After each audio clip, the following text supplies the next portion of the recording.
I don't know if it's the accents or the tea or the driving or the wrong side of the road, but no matter what it is, I love British TV. And I'm getting my fill and then some thanks to Acorn TV.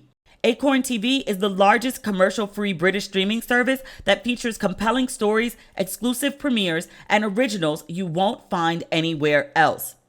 Acorn TV has hundreds of exclusive shows from around the world, including award-winning mysteries, dramas, comedies, history, and so much more. The series you find on Acorn TV are cleverly written, visually striking, and feature renowned actors and hosts like David Tennant and Mary Berry. I'm currently watching Queens of Mystery. It's in season 2. It's a British mystery with a fairy tale twist. Queens of Mystery follows the adventures of 3 crime-writing sisters and their niece, Detective Sergeant Maddie Stone.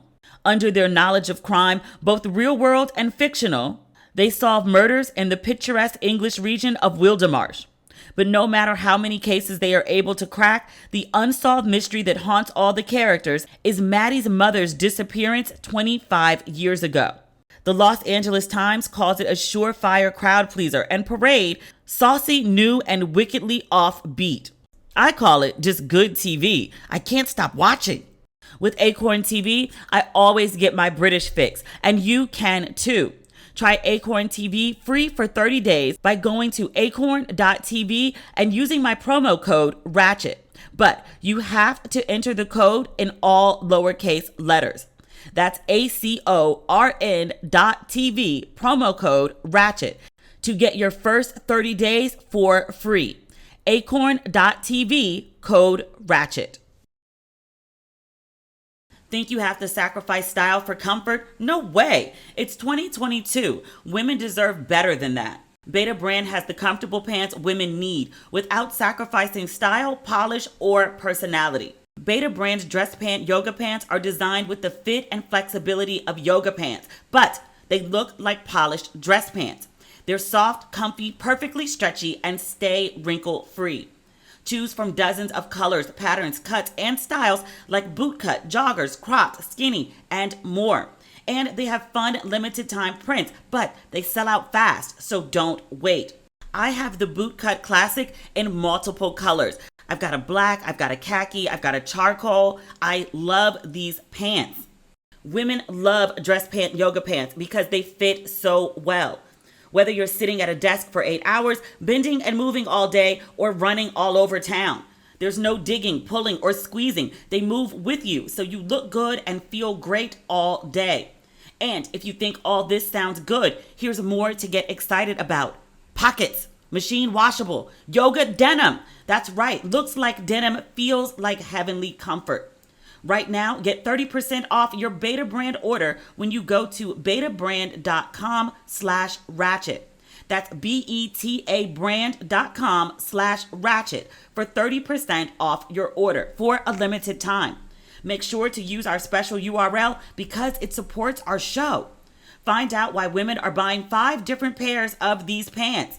Go to betabrand.com/ratchet today for 30% off. Some days you wake up ready to take on the world, and other days you just can't take it. Imagine what you could do if you had a good day every day. With Thesis, you can get it all done and make the impact you're meant to. Thesis makes personalized supplement formulas that are specifically designed to boost cognitive function. It's based in the science of nootropics, which are natural and powerful ingredients like caffeine, ginseng, and B12 that increase productivity, focus, energy, and mental clarity.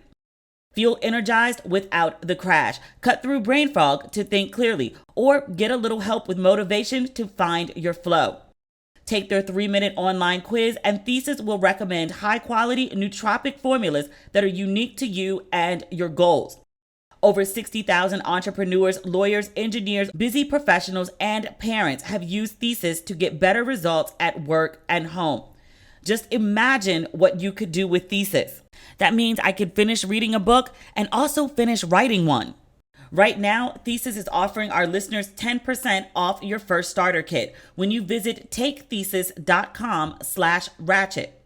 Go to takethesis.com/ratchet to take this quiz and discover your unique nootropic combination and save 10% on your first starter kit. That's takethesis.com/ratchet. Make sure to use our URL to let them know we sent you. Ladies and gentlemen, boys and girls, and those who don't identify as either, you are listening to Ratchet and Respectable with Demetria L. Lucas. Y'all, you know I changed that flight, right? I am still in Ghana. I've been here since, the 22nd of December? I just will not go home. I love it here. I really do. I know I did a whole episode about the craziness that happens in Ghana, but I also told y'all I'm developing this dysfunctional love affair with this city. It treats me so good some days, and then other days I'm just you don't love me no more? Yesterday I had another top 10 day, which got weird in the middle of the day. So I've been staying at this apartment. I don't know how to describe the layout of this city. So think of Osu as Times Square, and think of East Legon as Brooklyn. So there's no bridge or anything. It's just further up the road, and it's not far. You technically don't even have to take a highway. In good traffic, it's a straight shot, 20 minutes, and it's easy for me to get to the heart of everything with all the restaurants and shops, and then go back up to where I've been staying. And I really wanted to stay in that neighborhood because it has its own set of cute restaurants and cute shops. It's kind of walkable, kind of not, but you can get around anywhere, in an Uber if you don't have a driver, because before I got a driver, that's what I was doing. And Uber rides here are, if you're in your neighborhood, 7 cedis, 10 cedis, which is 10 cedis is $1.60. Any ride that's 10 minutes or less is $1.60. So I was just jetting around and I was fine. The problem was most of my social interactions are not in East Legon. They're in and around Osu, a neighborhood called Cantonments, and then another one called Le Bonnet. So think of those as kind of the Manhattan, if you're thinking in New York terms, right? Again, not far, 20 minutes, right? With no traffic. So getting down here is a 45-minute minimum hike in really bad traffic that's barely moving, you're just sitting there. It's taken up to an hour and 20 minutes just to go 20 minutes. And I was okay, this is not working. The place I was in was really nice. It was in a gated community. It had a really beautiful pool with this mural of a Black woman who I was that's Lupita. I would sit in the pool staring at the mural and I was that's Lupita. That's not Lupita. Everybody doesn't look like Lupita. Lupita is Kenyan. Lupita's not Ghanaian. Why would they put a Kenyan woman on the wall in Ghana? But nah, that's Lupita. That's not Lupita. I'm going to post a picture on my Instagram stories. You tell me if it's Lupita or not. But really cute. Needed a thorough cleaning. When I first walked in, I was ooh, a little bit, not full heebie-jeebies, but when something is clean, and when something needs just a good not even Saturday morning scrub down, a New Year's Eve scrub down. You know how you clean your house from top to bottom on New Year's Eve? I mean, if you're proper Black. I don't do the black eyed peas, but I do wash all my clothes, clean my house. I mean, curtains, baseboards, that level of clean. I went in the kitchen and it had I could see the fingerprints of the person who'd been there before me. And I was yo, this is not cool. Cause one, it's COVID, right? So you need to wipe shit down. And then also I'm just it's just not clean. I don't know. It wasn't my level of clean. And I was really paranoid because I was am I having some sort of American in foreign land flip out where I'm just oh, it's not American, blah, blah, blah. And then I was no, the shit just not clean. So I got up the next day and I went to get my nails done, and there was a little housewares place next door. And I bought Lysol, I bought stain remover, I bought all-purpose bleach spray, and I went back to the place and I scrubbed down the kitchen. I Lysol down all the furniture so at least I would feel comfortable sitting on the sofa. And I was this is ridiculous. I did all that and then I still was ew. And then the other thing too is I've been testing out places for when I move here later this year.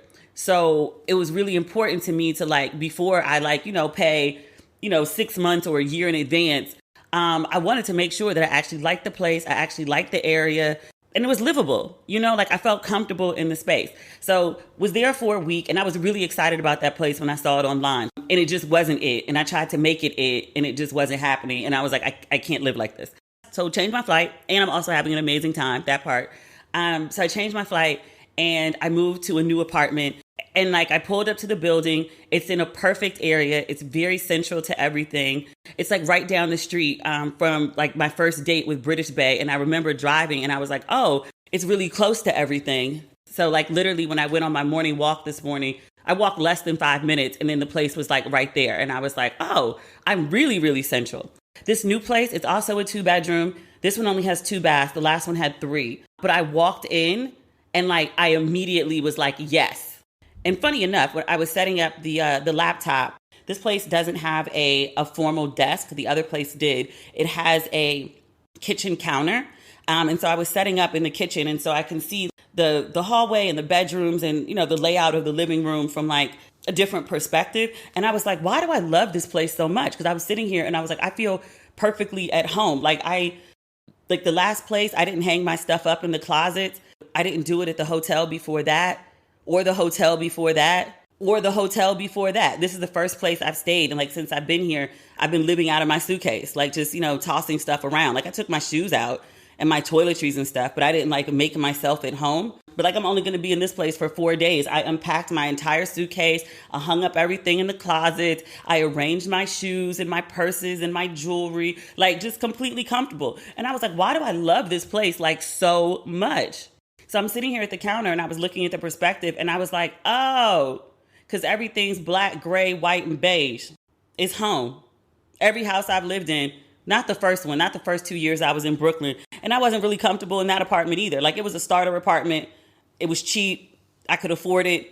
And then when I started making just a tiny bit more money, not a lot, but a tiny bit more money, I moved to a better apartment. And then I started, creating my sense of style in my space. But the whole thing is black, white, beige, and gray. Which also, if you pay attention to my, I wear a few more colors now. I went through a whole phase where I wore neutral colors, black, white, gray, beige, army green. I would do yellow sometimes, yellow, gold, whatever. Sometimes, but most of the time I'm in black. Walking around LA, because I don't have to get dressed up every day, I'm usually in all black. So I was like, oh, it's my whole aesthetic. It's great. It's living in my head. It's great. I love this place. I'm totally going to book this place. The woman who owns it is a black woman, which you might be like, well, yeah, because you're in Ghana. No, it's a lot of white people that own property out here. A lot of white people, British and American, and a lot of Lebanese, especially in this neighborhood. Not so much the Lebanese, but the white. The U.S. Embassy is not so far away, 5 minutes driving. And then I think the British Embassy is somewhere around here. All the embassies usually are close together. It's not a ton of white people walking around. But last night I went to 2 different restaurants. And one of them, it was more white people than black people. And I was like, where am I? Am I back in LA? Am I dreaming? Did I wake up? I was so confused. It's a black girl with Ghanaian roots, and she's from Canada. And this is her rental income spot. And she owns a house in East Legon. Essentially, to stay here for 6 months, I'm going to be paying this woman's annual mortgage. You know what? I don't think they have mortgage here. I think you buy something, you have to buy it outright. Yeah, other countries have mortgage concepts, but I don't think they have the concept of mortgage here. So essentially, I don't know what I'm paying. Maybe she's got a bag habit. Maybe she's got a shoe habit, because she's a cute girl. And I was like, maybe it's not braiding hair, because her hair was beautiful too. It's not the hair, because the hair is cheap. I don't know. I was like, I know I'm overpaying, but I'm a long way from home, and I need to feel comfortable.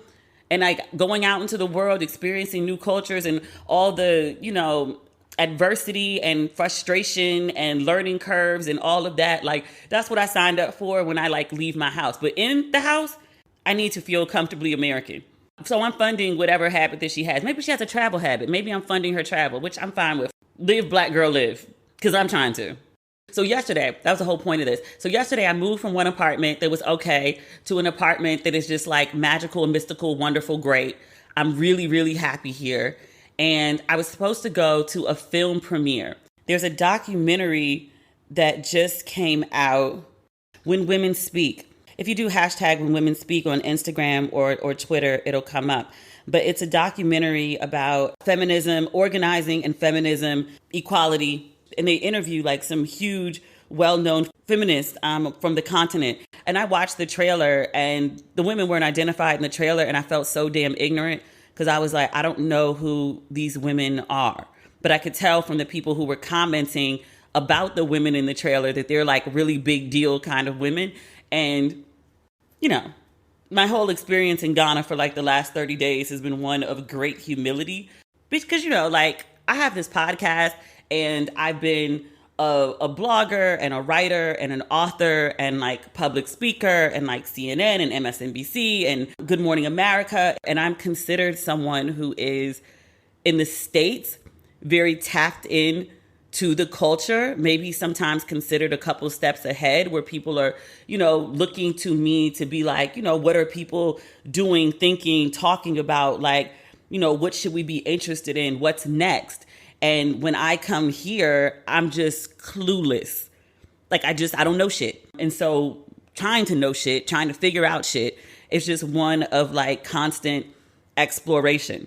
So my friend invited me to this movie screening and she told me that she was invited by the director. So I was like, oh, yes, I would love to go because I wanted to, you know, connect with her. And then I wanted to see this film because, you know, feminism, you know, I'm a feminist. Feminist lips, ratchet hips. The shirts are coming. I told you about the typo. It's being fixed. So, and I wanted to meet, like, you know, whoever was also going to be in attendance at this thing. This would be a nice group of people that I may have things in common with, who also I may want to interview for, you know, whatever I'm working on, but like just a good group of people to meet. So first I asked my friend, I was like, okay, so you said the movie premiere starts at 4:30, which is new for me. You know, back home, a movie premiere wouldn't be until at least 7. 4:30? Okay, okay, yes, problem. Because the movie premiere is back in the direction of where I was just staying. And I just told you how like traffic is abysmal. Like to get from my old place to my new place should have taken 20 minutes and it took an hour and 10, which is, you know, 10 minutes faster than it's taken at the worst. So I was like, shit, I got to get back in this traffic again. So I asked her, I was like, so you said it started at 4:30. I was like, you know, there's CP time is different than Ghana time. So like, what time does this thing actually start? And so she was like, girl, it's always a crapshoot. She was like, I can guarantee you it won't start at 4:30, but I don't know if it's going to start at 5, 5:30 or 6. So she was like, I'm going to get there at 5. So I was like, all right, aiming for 5. Left the house at like 4:10. And I was like, worst case scenario, I'll miss like the first like, you know, 10, 15 minutes of the movie. Get in the car. Traffic is shit. It was worse than when I was coming down. And I was like, you've got to be kidding me. So I hit my girl and I was like, can you text me when the film starts so I know like how late I am? I'm 40 minutes away, still sitting in traffic. We really not even moving like an inch. We on the same street and it ain't a long street. She texted me. She was like, the movie's starting. So I was like, oh, you're kidding me. So I was like, it doesn't make sense for me to go. Like to get to the movie like 40 minutes late, like it doesn't make sense for me to go. And I hadn't eaten all day and I was just like, I'm just going to turn around. Oh, by the way, I was not with my driver. I let my driver go. I had my driver pick me up because I had suitcases and such. And then I was like, oh, you're good. Like I should be fine to like Uber up because my friend lives back down this way. I can catch a ride with her on the way back. So I tell the driver before I change the restaurant and I was like, hey, can you just like take me essentially like back to where we came from? And I'm just going to like go to dinner because like I can't make, you know, my appointment. And he was like, oh, no, madame. Excuse me? He was like, no, like I only picked you up because like I live out this way, like right past where you're going. And so like I was picking you up because like I'm headed home. So like, no, I can't turn around because if I turn around, then I have to like sit in this traffic again. So like, no, madame. And I was like, oh, okay, well, just, you know, I need you to, you know, take me somewhere where you can let me out and I'll call another Uber to take me back in the other direction. Because I kind of felt him. Because like that happens in New York, right? Like you'll get a taxi and they'll pull over and ask you where you're going because they're headed home. And if they could catch a fare on the way, then cool. So I was like, yeah, just like, you know, find a place where you can, you know, let me out and I'll just catch an Uber the other way. And he was like, oh, like right up here at this. He pointed and he was like, I can let you out right up here at this signpost.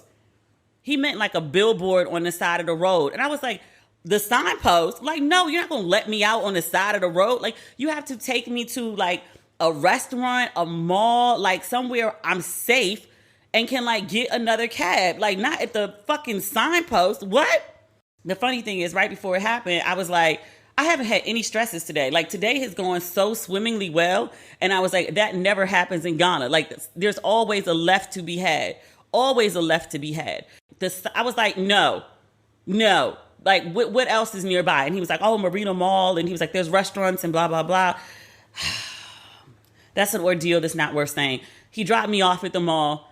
I got another Uber. There's a whole story right there, but it was fine. Nothing happened. It was an inconvenience. There's a couple places on the other side of the mall that their opening hours are at 5, right? 2 places. So I went to those 2 places because I was like, you know what? I'll just grab a drink and I'll wait for traffic to die down, or I'll get something to eat here because like I'm really starving. So it was like 5:30 at that point. Like I went to both of the places. They were still like sweeping and cleaning the bar. They hadn't even put the bottles up yet. Like the kitchen wasn't open. I was like, oh my God. So went and called the Uber. Dude picked me up, took me to the restaurant, and then everything was fine again. Sort of. I got to the restaurant, nobody inside. They were like, do you have a reservation?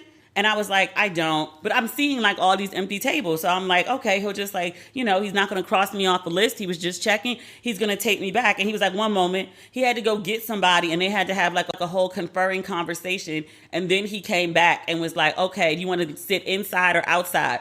You couldn't just take me to my table? Like, okay. I sat down. I had a couple lychee martinis. British Bae came and met me. A friend of a friend who I was supposed to meet up with hit me up and was like, I got reservations at like, you know, like the new hot space. And since British Bae was with me and he drives, I was like, do you want to go to like the new spot? So we went from there to the next spot, which was crazy. It looks like something out of like Bali, or the girl I was with said Tulum, but I've never been to Tulum, or that's not true. I haven't been to Tulum since they like built it up to look like Bali. But from what I've seen in pictures, it looks like Tulum. But I have been to Hobosh and it looks like Hobosh. It was gorgeous. It was absolutely gorgeous. I posted pictures and stories if you want to see. It's like, it looks like some like beachy fantasy. It's like freaking amazing. So yeah, so that was how I ended my night. And I was like, so, you know, okay apartment, great apartment, stuck in traffic, about to be kicked out at a signpost on the side of the road. New driver happily takes me in the other direction because there's no traffic that way. And then have great dinner. 2 great dinners. Well, great dinner and then cocktails. With a cute guy and some new friends who were like, oh, what beach clubs have you been to? And I was like, beach clubs? And she was like, yeah, like beach clubs. Like, you know, like out on like the coast. And they're naming a whole bunch of cities that I ain't never heard of that are 2 hours away. And I was like, I just gave her my phone. I was just like, can you repeat that? Can you spell that? And I'm like typing all this stuff in my phone. And she's like, I'll just send you a list. Thank you. But yeah, so allegedly we're going to some beach club tomorrow. She showed me a picture of it. I thought it was like something from like the place everybody goes to. I thought it was something from like Ibiza or some shit. She was like, no, girl, that's Ghana. It's 2 hours away. And she was like, we're going tomorrow. You want to come? And I was like, yes, let's make that happen. Ghana girls are so fun. She was like, yeah, like I rented this truck. And she's like, it seats 9. And she's like, we have a driver. Okay, I'm in. Thank you. But enough about Ghana. Almost. I'm so sad. I have to like leave. One before the 22nd, because that's when my visa expires. I only had a 30-day visa this time because I had to get it on arrival. That's a whole nother story. But I got a job back home. Not a job, but like an assignment, a writing gig. So I had to go home to like take care of that. And so my girl was like, yeah, so like you get back when? Okay. You have like 6 days to do a 2-part interview with 2 different people and turn it in 3,000 words. She told me the rate though, and I was like, oh, I can figure that out. Easy. Thank you. Not bad for a couple days pay. So I'll be back soon. I mean, to the U.S. I'll also probably be back in Ghana sooner than later too. Yet another story that we'll get to at another time. It's a new year, which means it's time to leave behind the things that don't serve you, like overdraft fees. When your checking account balance is running low, the last thing you need is an overdraft fee. But with Chime, an award-winning app and debit card, you can save that hard-earned paper without paying overdraft fees. I love that. Eligible members can overdraft up to $200 on debit card purchases and cash withdrawals with absolutely no overdraft fees. Make your first good decision in 2022 and join over 10 million people using Chime. Sign up takes only 2 minutes and doesn't affect your credit score. Get started at chime.com/ratchet. That's chime.com/ratchet. Banking services provided by and debit card issued by the Bancorp Bank or Stride Bank North America. Members FDIC. Eligibility requirements and overdraft limits apply. Overdraft only applies to debit card purchases and cash withdrawals. Limits start at $20 and may be increased up to $200 by Chime. See chime.com/spotme. Never get tired of a good whodunit? Then you'll love June's Journey. You play as June Parker, an amateur detective investigating a series of mysteries full of twists and turns around every corner.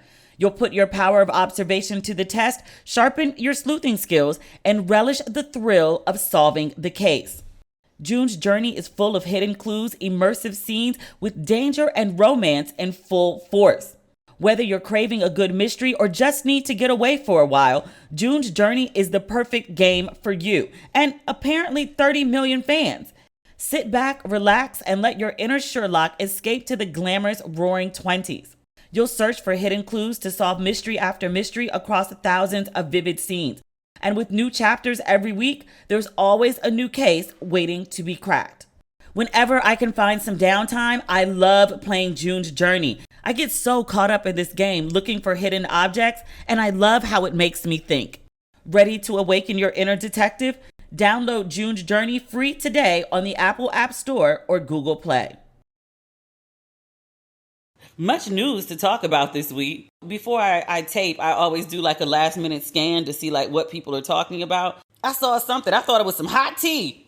No, you know what? Skip that for a minute. We're going to come back to that. We're going to show some decent respect first. Sidney Poitier passed away, and I didn't mention it on a previous podcast episode. I don't know why not. I had it in my list of things to talk about. But you know, I go on my tangents and sometimes skip over things. And I accidentally skipped over Mr. Poitier. I didn't mean to. He lived a healthy life. How old was he when he passed? 94. That's a beautiful life. That's a beautiful, healthy, long life. He is survived by 6 daughters. You know what I realized the other day? I don't know much about Sidney Poitier. I know he had the much celebrated autobiography, Measure of a Man. When he came out, like everyone and their mother was reading it. I never got around to it. But I put it in my Amazon cart. I have a ton of shit in my Amazon cart. So the day before I get on my flight, I will press send on my Amazon cart and send a whole bunch of stuff to my LA apartment. So it'll be waiting for me when I arrive home. It takes a full, 23 hours between flights and layovers to get home. So 2 days. So I should have all my stuff either when I get there or right after I arrive. But I want to go read his book now, just because I've been seeing like all the tributes written about him. And I was just like, what don't I know about him? Like, I mean, it seems by all accounts, he was a very lovely man. You know, I always talk about how you could tell how somebody lived by how people react when they die. Like, people were falling out on Instagram over him. People who actually knew him. So I was like, oh, okay. Like, he was a good person most of the time. You know, we all got our ways. But I was like, he spent the majority of his time being good. So I was like, I want to know more about him. Like, who is this lovely man that people are falling out over? I saw a lot of people started circulating that Eartha Kitt quote. This is what Eartha Kitt said about, not just Sidney Poitier, she said about Harry Belafonte too. She did an interview. I'm not quite sure where it came from. There's a picture of the article that's like circulating. But Eartha Kitt was married to a white man in the 60s for about 5 years.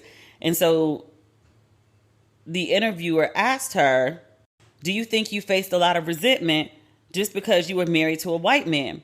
She said, oh, yes, that caused resentment. She said, people say, why didn't you marry a black man? I would reply, because the white girls had them. She said, the men I wanted to be with, Sidney Poitier, Harry Belafonte, dated predominantly white women. She said, when Harry Belafonte kicks me out of his bed in Philadelphia, he said, I don't want you to take me seriously because no black woman can do anything for me. I could not help him to progress into where he wanted to go. A black woman would hold a black man back. That's what he told me. If I wanted to marry a black man, there wasn't one because the white girls had them. Oh dear. That's her take on Sidney Poitier. She doesn't address, I mean, she's speaking more about Harry Belafonte, but I thought it was just interesting that she name dropped Sidney Poitier is like, who was I going to date? They was all dating white chicks. And you know how I am about that. Like, I'm very like, love is love. As long as you're not dissing black women, I don't really care about black men dating interracially. Like, do you, bruh? Because I'm going to do me, and I don't want to hear shit about it. Harry Belafonte, though, I'm like, yeah, it's really interesting. Like, I mean, like, you're an entertainer, but he's also considered a civil rights icon. I just think it's interesting that, like, you're very, you're very power to the people, i.e. black power to black people, but you don't date black women? Moving along. Conversation's not about Harry Belafonte. But rest in peace to Sidney Poitier. In good black news, we have some weddings to celebrate. Sloane Stephens, tennis player, she got married. I've said for years she looks like a Black Barbie. On her wedding day, she was so beautiful. Her and her mama. Did you see the pictures of her and her mom? If you didn't, they're on her Instagram page. She looks exactly like her mama. Mama looks good. I mean, I know this is about Sloane. Mama looks good, though. Mama looks real good. So it's just like Sloane. I was like, oh, Sloane's going to have an epic run, just like her mama. But congratulations to Sloane Stephens on her nuptials. And also Danielle Brooks. I thought Danielle Brooks was already married. We've been seeing, these professional images of she and her now husband. We've been seeing those pictures for months. Like, they did, I don't know how many photo shoots they did. They look good as fucking all of them. I'm not complaining. They both very brown people. The lighting director did an amazing job. Whoever did the styling, Danielle has never looked better. I'm going to give her credit. Because when we got introduced to Danielle Brooks, she was playing an inmate. So her hair usually looked, she was in prison. Even when it was done, it wasn't done. It looked like, jail braids. But when sis is not in character, sis be done. And she been showing out with these. Again, I thought they was already married and just, was pulling like a Niecy and Jessica and was just, like to be seen and like to take a lot of pictures or something. They was traveling and taking pictures. I was like, that wasn't just a one-day photo shoot. Y'all did shoots. Many. Multiple plurals. But she just got married. Her dress was amazing. She was amazing. Let me just speak about her as a whole. Looked fucking amazing. And then the dress was like super amazing. And she's a brown girl. And so she had like, there was some sheer in the dress and they got the sheer right. Like, you know how like black girls, when we buy like something that has like sheer, like the color is never like, I'm saying sheer, but like sheer is in like nude. The nude is never right. The nude was right. It'd be the little things. It'd be the littlest things. She looked amazing. I'm so happy for her.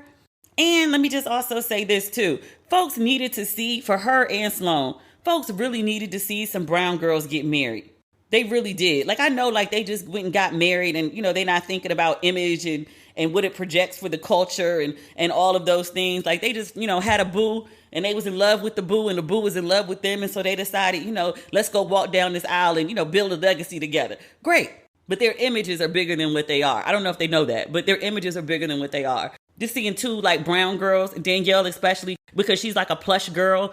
If you sit on the internet too long and listen to the cult leader and his minions talk about who's a 0 and who's a 10 and who's worthy of marriage and what makes a woman worthy of marriage, to see two women, beautifully brown women, both with great careers who are flourishing, and to see them besides men who clearly find them worthy of love and affection and of building a life with, right? Not just like sex partners or, and not talking crazy like submission, split coffee, 50-50 dates type shit. Like, but to see them being loved on and to see them cherished and to see like, the photos of the men so visibly into them and taking them on as life partners, building union and family with them. Like it sends a message, and it was very powerful for me to see. And I was like, oh my God, I love love. I'm so sappy. I try not to be it, but I be so sappy sometimes. I can't help it. I'm a hopeful romantic. Leave me alone. Some woman wrote the other day, totally unrelated to me, and she tagged me in a comment, but somebody was like, y'all feminists be talking that shit until y'all fuck around and find love. It's like, and all of a sudden y'all find with like submission and catering and fixing plates. And I was like, I ain't said nothing about submission. I ain't said nothing about catering. And I've always said that I would like fix a plate if I felt like fixing a plate. You can't demand I fix a plate. I also don't necessarily have an issue with submission if we are mutually submitting. I was like, I'll submit to you if you're also submitting to me, and then you're also submitting to God, and you have a frequent and fruitful, fulfilling relationship with the Lord. Then we can have a conversation about, like, actual submitting. I'd be damned if I'm sitting up in the house with my name on the fucking lease or mortgage, talking about somebody else's leading. Get the fuck out of here. You lead it what you good at, I'll lead with what I'm good at. Then we good. We have some not so good news. I don't want to talk about this. It makes me sad. Lisa Bonet and Jason Momoa are splitting. I don't usually get wrapped up in celebrity couples. Michelle and Barack, I'm wrapped up in them. I'd be devastated if they got divorced. Let's move on, because I don't even want to speak on that. I don't want to talk about that. But I got wrapped up in Jason Momoa and Lisa Bonet. Like, he love that woman. And she love him. But he was like, I had a crush on her. I had her posters on my wall. He would give interviews and be like, she is my dream woman. He was like, anything is possible because, like, I married Lisa Bonet, like me, little old me. And I was like, you're not little old you. And like, bruh, like, look at you. Look at your big, wide, fine. Is he Samoan? But they announced that they are going their separate ways. People said they were splitting after 5 years, but they've actually been in a relationship for more like 15, 16. They were in it for a minute. Like, were in it, had 2 kids, and then chilled some more and was like, okay, now we're going to get married. They're a little earthy. They're a little different, which is nothing wrong with it. That's how they like to be. And it worked for them for 15 years. They had such a good vibe together. I'm sorry. I really got wrapped up in them. Like, I really was like, oh no. You know how people were like Devon and Megan? Well, some people were like, oh no, which, I said, oh no, because that's sad. But I said, oh no, like, oh, I feel so bad for both of them. Because I know, like, even if you're putting on like a public face, and even if there's no like, like hardcore beef behind the scenes, right? It's still a very painful process. Like, you're separating from someone that you thought you would be with forever. But for them, Devon and Megan, I was like, oh no. For Lisa and Jason, I was like, oh no. Like, wailed, like let out a wail. I was like, I knew I was attached, but I didn't know I was that attached. I used to have a picture. There's a really famous picture of them. They're in like the back of a car and they're snuggled up together. Like, Jason is sitting on one side and then like Lisa is like leaned into him, like all on his side. Like, he's almost like holding her like a child because she's so small in comparison to him. But I was like, I need this in my life. I need like a big old man that I can just like cuddle into and feel like, small and dainty and like extra feminine and like know that he got me. That's how you get me to submit. If you really want, I ain't gonna ever call it that shit. But that's how, the whole submission thing works. There was this clip that's circulating right now, and I've seen it 50 million times before. It's from a few years ago. But it's Jill Scott on The Breakfast Club, and she's talking about, actually, I don't even know what the context is, but Jill Scott is talking about a man telling her what to do. And she said, if you can tell me what to do, then you can tell me what to do. And if you can't tell me what to do, then you cannot tell me what to do. And it's really just something that's based on energy and vibes and like also how you demonstrate like leadership and common sense. Because there are people who can like tell me what to do. And I'll just be like, okay. Him? I don't really argue that much with him. But he told me to go do something. He was like, I'm going to catch up with you. We were at the airport. And I was like, no. Like, I'm trying to say goodbye to him. And I'm like freaking out. And he was like, go inside. I'm going to catch up with you. And we were taking like separate flights. He was like, Demetria, go inside. I'm going to catch up with you. Okay? Okay. And I went inside. Like, I felt a way about it. And I was like, if this mofo don't show up at my gate before I take off, he about to hear my mouth on a whole nother level. But in this moment, okay, I trust that you got it. You acting like you got it. You better have it. And I do that, though, because on multiple occasions prior, he's demonstrated that he had it. I can have faith in the things that he says because he backs his shit up. I still felt a way about it. I just shut up about it. Anyway, I feel sad about Lisa Bonet and Jason. They put out a really good statement, though. And they posted this on Instagram. They said, it was a mutual post. They said, quote, we have all felt the squeeze and changes of these transformational times. A revolution is unfolding, and our family is of no exception. And so we share our family news, that we are parting ways in marriage. We share this not because we think it's newsworthy, but so that as we go about our lives, we may do so with dignity and honesty. Look, I appreciate that. I have a couple friends. I know some people who have gone through separations or divorces. And it's embarrassing because you feel like you failed at life, not just in marriage, but you feel like you just failed at life because, your finances, your emotions, your home, your housing, like your life is like falling apart as you're like, dividing it up. So you feel like you've just failed. And it's embarrassing. Like, you don't want to like go announce to people that like, yeah, like, you came to my wedding and, I was with this person forever and you met them and, now the shit's not working. Or God forbid, like, one of you did some stupid shit and now the other person's leaving you over it. Like everyone's eventually going to hear about this dumb shit you did that, made your partner go file for divorce on you and leave. So for a lot of reasons, people don't say anything, right? They just like sort of suffer in silence. But then they don't tell anyone that they're separated or divorced. And then you see them out somewhere with somebody else. And you be like, nigga, you bold out this bitch. You coming to this place that everybody be at with this new person? It's jarring. It's very jarring. It's like, because you ain't say nothing. So we seeing you thinking you hoeing. Where's your husband, ma'am? You bold with this shit. What you doing?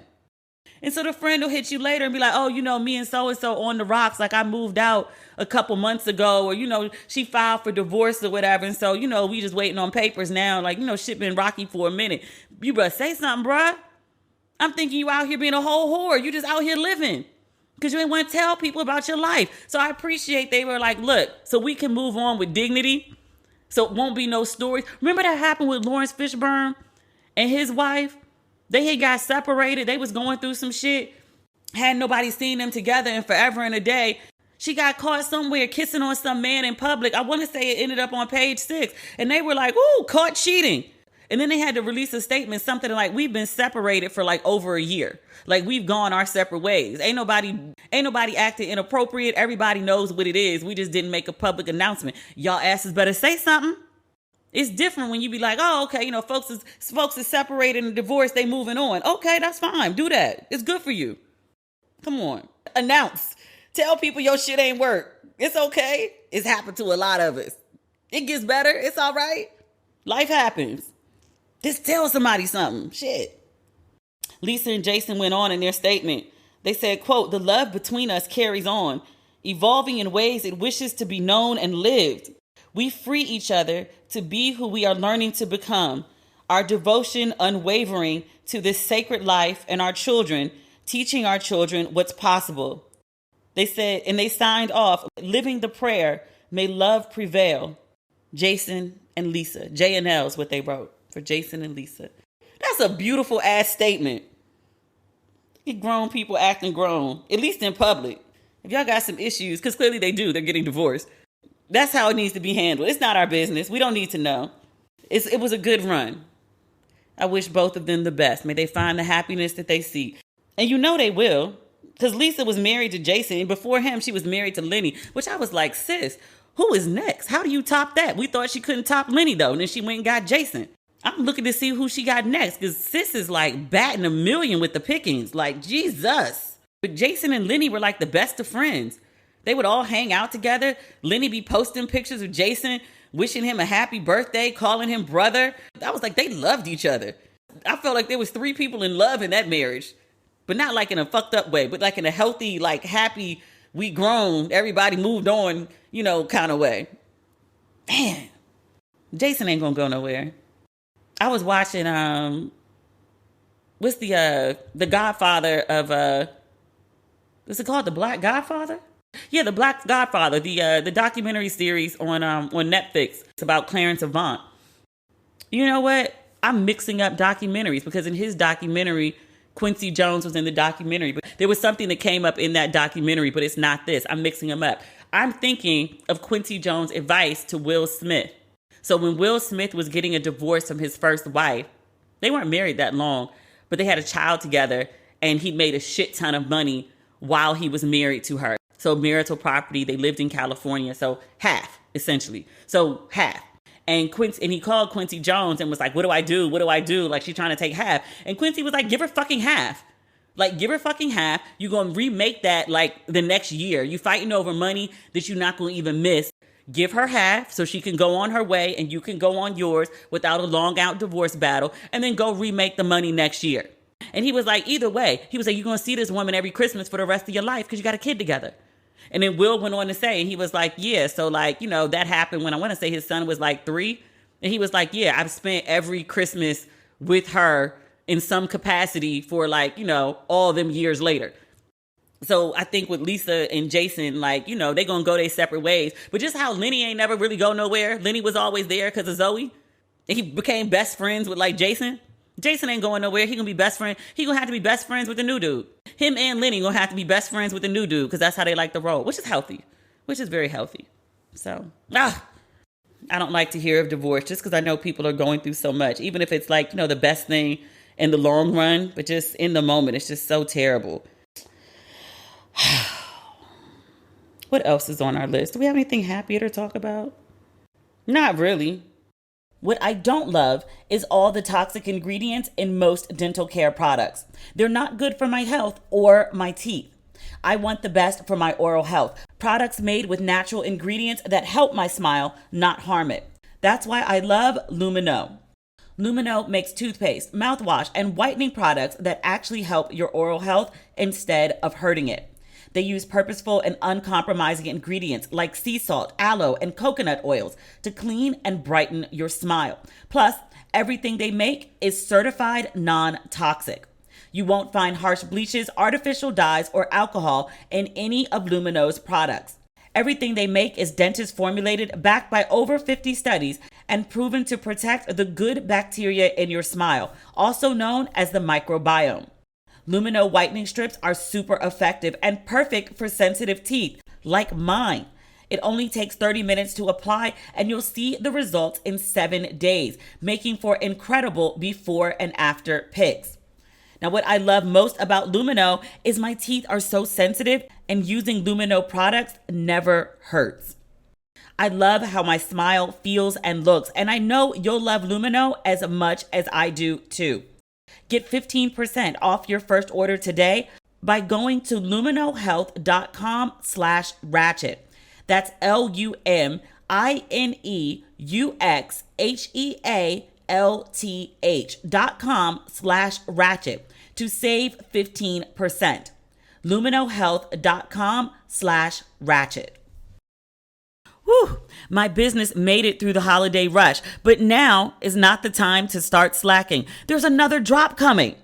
And why would I use anything but ShipStation, the easiest and most convenient choice for e-commerce sellers?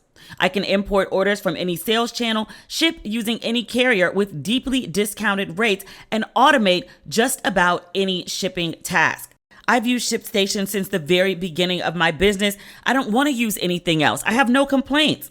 It's easy to use, which means I can spend my brain power focusing on my creativity and growing my business, not worrying about my shipping.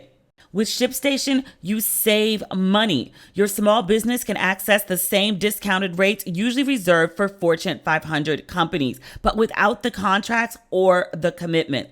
And ShipStation works with every carrier, so you can always find the best fit for your business. No wonder 98% of companies that use ShipStation for 1 year keep using it for as long as they're in business. See, it's not just me. ShipStation is that good. Ship more in less time with ShipStation. Use my offer code RESPECT to get a 60-day free trial. That's 2 months free of no hassle, stress-free shipping. Just go to ShipStation.com, click on the microphone at the top of the page, and type in RESPECT. ShipStation. Make ship happen. If you dread looking at your credit card statements, you're not alone. The weight of debt can be crippling, but Upstart can help you on your path to financial freedom. Upstart is the fast and easy way to pay off your debt with a personal loan, all online. Whether it's paying off credit cards, consolidating high-interest debt, or funding personal expenses, over 1 million people have used Upstart to get one fixed monthly payment with a clear payoff date. Rather than looking at credit score alone, Upstart considers other factors like your income, current employment, and credit history to find you a smarter rate for your loan. You can check your rate without impacting your credit score in minutes. for loans between $1,000 to $50,000. And what I love most about Upstart, you can receive funds as fast as one business day after accepting your loan. Find out how Upstart can lower your monthly payments today when you go to upstart.com/ratchet. That's upstart.com/ratchet. Don't forget to use our URL to let them know we sent you. Loan amounts will be determined based on your credit, income, and certain other information provided in your loan application. Upstart.com/ratchet. Let's talk about something stupid. You been following this Drake condom story? This is so dumb. So this woman, I don't know who she is. I don't care. Some Instagram chick. She and Drake met in DMs. They decided to meet up and have the sex. In her retelling of the story, she was like, Drake was, very, I don't know if she used the word overboard. She was like, it was very clear he wanted to make sure that this was consensual sex. And she was like, I was fine with that. Had consensual sex, safe sex with a condom. This is this woman telling the story. She says he went into the bathroom to take the condom off, and apparently he threw it in the trash can. And I was like, he didn't flush it down the toilet? Huh? Okay. But he took the condom off and put it in the trash can. She went in the bathroom. Again, this is her version of the story. She said she went in the bathroom after him, fished the condom out of the trash, and then tried to take the contents of such and insert it into her vagina. She said she inserted it and her vagina began to burn. And she realized somehow that he had put hot sauce in the condom to kill the sperm, which actually sounds like it would work. I mean, I personally would have gone with alcohol, because I think that would probably kill it better. But I was like, hot sauce seems, as good a thing as any. And then, there's packets of hot sauce. So, but whatever. So this is her version of the story. She said she yelled and Drake came running. And I don't know what happened after that, because every time I get to that part of the story, I just howl with laughter, because I was like, your dumbass did what? And I have no idea if this story is true or not. It's so ridiculous that it actually might be. And the ridiculous part is not Drake putting hot sauce in the condom. He's trying to make sure that nobody else has a baby by him and becomes a millionaire. I get it. It's a weird choice, but I get what he's trying to do. I'm mad this dumbass went and fished a condom out the fucking trash and tried to put it in her. And I was like, if you put hot sauce in the condom, when you saw the condom and the contents, they didn't look a little funny to you? It didn't look I don't know, it's red? You weren't was he bleeding? I would have seen it and been like, ooh, he has an STD. I ain't trying to get whatever he got. If he's shooting I don't know, red semen, I would think there's blood in it or something. I would think something was wrong with him. He used the condom, so I didn't get what he got, hopefully. Hopefully it's not something like herpes that goes through your pores. I was like, but your dumbass saw this condom with jizz that looked red and tried to put it in your hoo-ha anyway? I mean, just even if it wasn't red, fishing a condom out the fucking trash and then trying to insert the sperm into your hoo-ha after the fact, you deserve that shit. You deserved a flaming pussy. You deserved a burnt pussy. You deserved it. You asked for that. You willfully, purposely went looking to have a burning coochie. I don't feel no bad for you at all, lady. Not one little bit. It's the stupidest story. Oh my God. I hope it's not true. But it probably is. Won't. We got 2 more stories to talk about. There's actually a bunch of stories we could talk about. I'm going to save some of them for next week because they ain't going nowhere. Chanel Iman and her husband also split. I know nothing about them. I follow her on Instagram. I noticed a while ago that she had not posted pictures of him in a while. And I just did a quick scroll. And she used to post pictures of him and the kids a lot. But I did a quick scroll and I saw he wasn't nowhere on Instagram. And I was like, oh yeah, they done. But yeah, so unfortunately they have gone their separate ways. I haven't heard any drama about it. There's always some when a couple is splitting, even if it's not throwing chairs and blowout arguments. There's always something because you're splitting. If everything's good, you're not splitting. There's something going on. But we don't need to know that business. And so I hope they keep it quiet as they have done thus far. Also, Ayesha Curry and Steph, there was a rumor, which I don't even know where that came from, that they were in an open marriage. And neither one of them said anything about it for about a week or so. And then Ayesha Curry finally addressed it. And she said that they are not in an open marriage. I think somebody directly asked her and she finally responded to one of those questions. And it was like, don't disrespect my marriage that way. I mean, their marriage is their marriage. If it's open, if it's closed, it ain't my business. I ain't fucking Steph. So, or Aisha. Do what y'all grown folks feels best to do. I don't care one way or another. Are you happy? That's all I care about. I want everybody to be happy. I really do. Oh yeah, we still got to talk about these 2 more things. This is going to be a long episode. There's some Wendy Williams news. Unfortunately, it's not good news.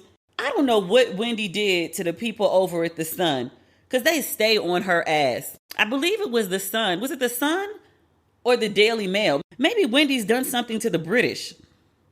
It was either the Sun or the Daily Mail who originally dropped the story about Wendy's husband had been cheating with this woman forever and a day and was living in a house that was damn near the size of Wendy's, and her husband's name was on the mailbox, and they had followed this couple around for like a good strong year and taken all this photographic evidence, and they wrote this expose about this is what Wendy's husband has been doing. Like, he bought this woman a car. I think they were the ones that were like, this woman's pregnant.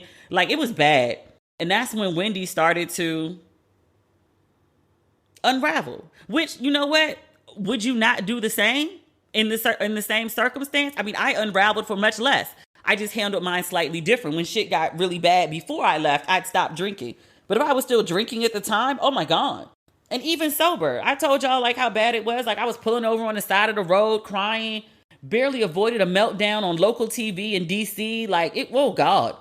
But Wendy's not had good times ever since that story came out. And then the story that they did today, which I know a couple people that work for the show, I'd heard things.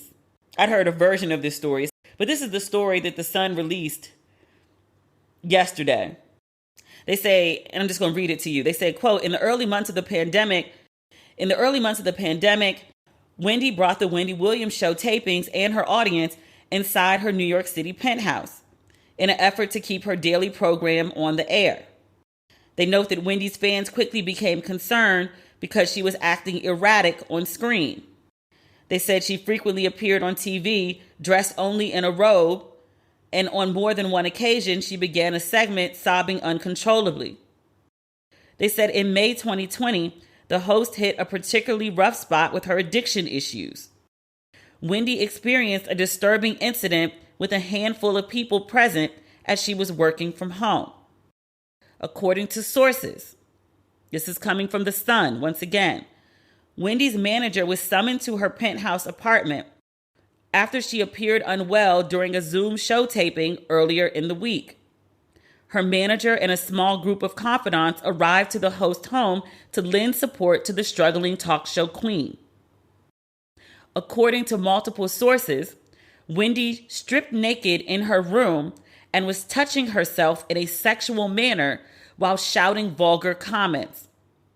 The eyewitnesses, plural, looked on in horror and immediately called healthcare workers. After medical personnel arrived at the home, Wendy allegedly grew more aggressive. The host was eventually taken to the hospital, where she would remain for weeks. The Sun notes, reps for Wendy and the Wendy Williams show did not respond to the Sun's multiple requests for comments. And I told you, I heard a version of this story, very slightly different details, but nothing significant enough to note, about a month ago. I'm not a gossip blogger. I don't tell everything that I hear, and I hear a lot of shit. I imagine some folks hear a lot of shit about me. Thanks for not blasting me. I may be returning the favor. But if something's posted in a legitimate site, I feel it's fair to talk about. That has never been the standard that Wendy holds herself to, but that's mine. I feel bad for her. It seems like she just spiraled after the betrayal from her husband, and she just hasn't been able to recover yet. I always put a yet. To go through something doesn't have to be a permanent state. It can be passing and temporary. When you're in it, it feels like this is my life today and forever forth. Or even people sometimes hear about things and they think because you hear somebody's going through a bad state, then that's just their permanent state. I like to think about the Spanish language. There's an está, which is temporary, and there's an es, which is permanent. When you ask people how they're feeling, they answer you with a story because it's a temporary state. Whatever is going on with Wendy, it can be temporary. She can be helped, at least the emotional part of it. And I hope she gets the help that she needs. Because what they're describing is erratic behavior, like the crying and all that stuff, but also like stripping naked and like masturbating. That's some out of your mind shit. Like you're high, you're on drugs, you're in some altered emotional state. I mean, I can't see Wendy doing that in a sane space. That strikes me very heavily as like I'm going through some shit and I've literally just like I'm out of my mind. No jokes, no shame. I hope she gets the help that she needs. I hope the coworkers get the help that they need, because that's a lot. Last but not least, and this is not tea, this is very tepid tea. When I read it on Instagram, it was presented as breaking news. Like this wild thing had happened. This is from the Baltimore Sun. It said a federal grand jury has indicted Baltimore State's attorney Marilyn Mosby on federal charges that she made false statements on loan applications, court records show. The indictment charges Mosby with 4 counts. Read the latest on BaltimoreSun.com. I was like, oh no, not the Marilyn, no. I root for black women. She's a black woman as the state's attorney. She's young. She and her husband are real cute. I was like, oh no, we were rooting for you. We are rooting for you. I said, no, I do not like to hear this. I don't know her. I think I may have met her once in passing at a TV One event in DC. And when I was introduced to her, I'd be real 110% honest with you. I didn't know who she was. I knew who Marilyn Mosby was. I knew what she looked like. But she does this thing that a lot of like corporate black women do or political black women do is they play down their looks. There's an idea that you can't be corporate and sexy or corporate and too beautiful because people don't take you seriously if you're too pretty or even too feminine. So in her public facing role, she doesn't always wear like, and not to say that she looks bad in any way, but she doesn't wear things that are, I would say, the most flattering during her work stuff, right? But when you see her out and about, I met her at this event and I figured out who she was after, and I've seen her at other events after that, when she's in like her private life, right? She's beautiful. Like she's gorgeous, like drop dead gorgeous. I met her and thought she was like, I sound so bad. Somebody gonna go tell her this, and I want to say this. I mean it in no ways disrespectful. I thought she was somebody's trophy wife. That's how gorgeous she is. And I don't mean that in any way that she looked like a bimbo or she was like scantily clad or anything like that. Like she looked beautiful. She looked classy.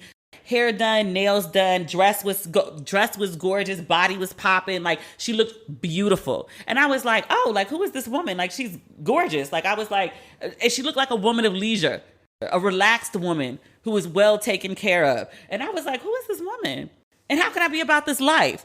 But I really honestly didn't recognize her. And then afterward, my friend was like, they were like, oh, you know who that was? And I was like, that's her? I had no idea. She's gorgeous, gorgeous woman. That has nothing to do with anything. I'm just telling you a little something that I know. But I read this story and I was like, oh no, not the Marilyn, no. Then I went to click on it and I was like, girl, federal charges. Girl. I was very upset. I went to read this damn story. Y'all. I read this story thinking it was going to be some piping hot tea. Tepid tea. Triple pour of tea. So on Instagram, the Baltimore Sun made this sound like, federal charges. In the headline, Baltimore State's attorney Marilyn Mosby indicted on federal charges. She lied on financial transaction to buy homes in Florida. I was reading this shit and I was like, is this illegal? Because I feel like this is what a lot of people do in order to buy property. They said a federal grand jury has indicted Baltimore's top prosecutor on charges of perjury and making false statements with a series of financial transactions that helped her buy a condo on Florida's Gulf Coast and another property near Orlando, Florida. Sounds bad. They said Mosby is charged with falsely claiming to suffer financial hardship from the coronavirus to obtain an early withdrawal from her retirement savings to purchase the homes. So she ain't steal no money. She said she had financial hardship so she could get her own money out of her retirement savings so she could purchase some houses? That's illegal? She can't access her own money? It's her money. Her retirement. What's the problem? It said federal prosecutors allege she lied on a mortgage loan application by hiding an outstanding federal tax debt. They also accuse her of entering into an agreement to rent out a home that she bought in Kissimmee near Disney World. But she had promised not to rent the property, and she said all of this to obtain a lower interest rate. Again, that's illegal? Somebody better tell folks. There's a lot of folks about to end up with federal charges. Somebody better tell folks. So what I'm reading is that she essentially got her down payment by withdrawing from her retirement savings. And then she owned a property. She entered into agreement to rent out a home that she bought. So she bought this property. I guess she told the old owners that she wasn't going to rent it out. And then she bought it and decided to rent it out. It's her house. How somebody gonna tell her she can't rent out her house? Like, even if you agree with the old owners, like, okay, yeah, I'm not gonna rent it. Like, yeah, okay, I'm saying this because I want you to sell me the house. Once I own the house, I can't do what I want with the house. The fuck? It's my house. Child, somebody better tell folks this. Everybody gonna end up with federal charges. They said she did all this to obtain a lower interest rate. Who the fuck is not trying to obtain a lower interest rate? I'm not saying ma'am was right. She technically should have said that she had some tax debt when she was applying for like her bank loan.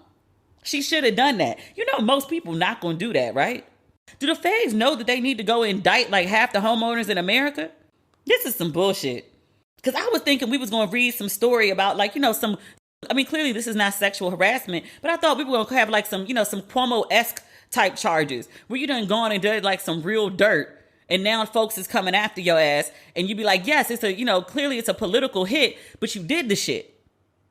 This tepid tea, light pour. I mean, it's federal charges and all, but like, what is they going to send her to jail over this shit? This is a fine at best. Baltimore Sun got my blood pressure raised thinking Marilyn Mosby done did some crazy shit. She done did some shit that most homeowners do in order to obtain their properties. Stop this shit. I was reading something the other day. You know, one of those, like you be scrolling through Facebook in like the middle of the night.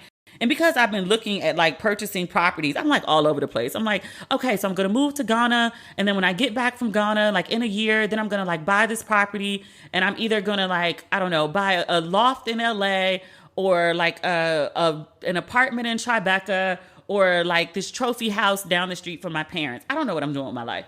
Options. I got too many options, which is a beautiful thing, but I don't know what the fuck I'm doing.